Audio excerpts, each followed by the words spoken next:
Hi guys, welcome to Robin Hood Diaries. Today, hope you're doing well. I'm doing well actually, it's a good day, so let it rub off on you.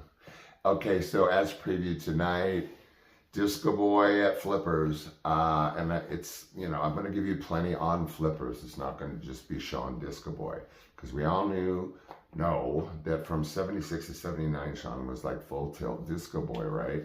Not only had I been to all the concerts, but there's really no disco song you could throw at me.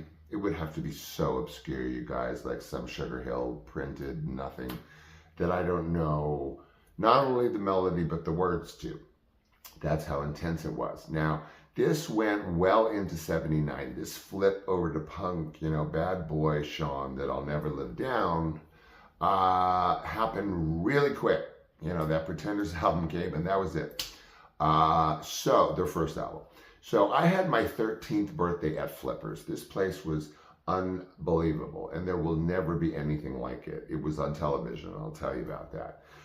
It started out as what was known as La Cienega Lanes. It was a bowling alley. It's right on the corner, big old place on La Cienega and Santa Monica Boulevard. It then became like all this other stuff, and now it's like a CVS, I think. But it started as a bowling alley, and then from there it turned into Flippers. This was a quick burn, you guys. This is 79 to 81 those were their only years, 79, 80, 81. So it was like a bright comet that came and went.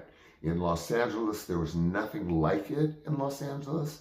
Nothing before and nothing since. Yeah, we had roller rinks, not many at all. There's like one my dad used to go to, like, God, by the train tracks before you hit Glendale. Who cares? Anyway, this was a whole different creature.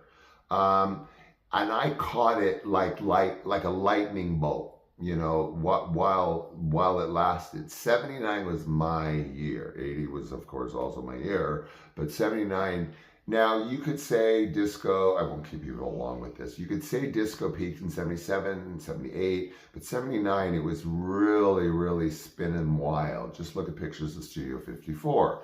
So this was not Studio 54. This was a big, amazing disco palace. Hence the name Flipper's Roller Boogie Palace. That is, if you want to Google it, whatever.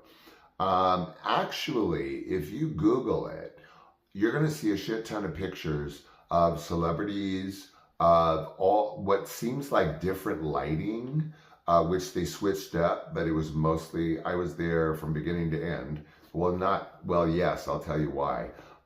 Very colorful.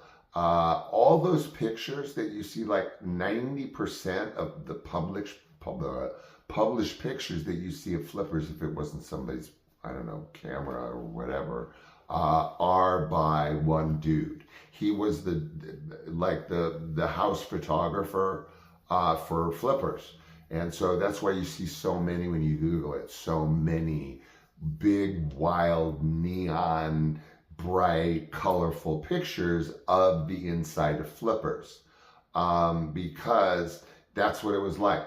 When it started, it had like this kind of tacky gazebo thing in the middle of this huge roller rink. Now you have to imagine a fat ass roller rink, and in the middle, excuse me, were these like little gazebo ends, and then like a couple benchy things that you could sit, obviously, if you wanted like a quick break and go back into the rink. Again, before it got like super 54-ish with some extra neon lighting and razzmatazz, when it first opened, and I don't recall them like covering this, but on the south side wall of the entire place was a painted picture of Carmen Miranda. Now this, oh my God, what movie was this? This was There's No Business Like Show Business. And it was the infamous scene that also has, let's say, a massive double entendre of bananas. And the bananas are, the girls are pushing the bananas in and out, and it's looking like a George O'Keeffe painting.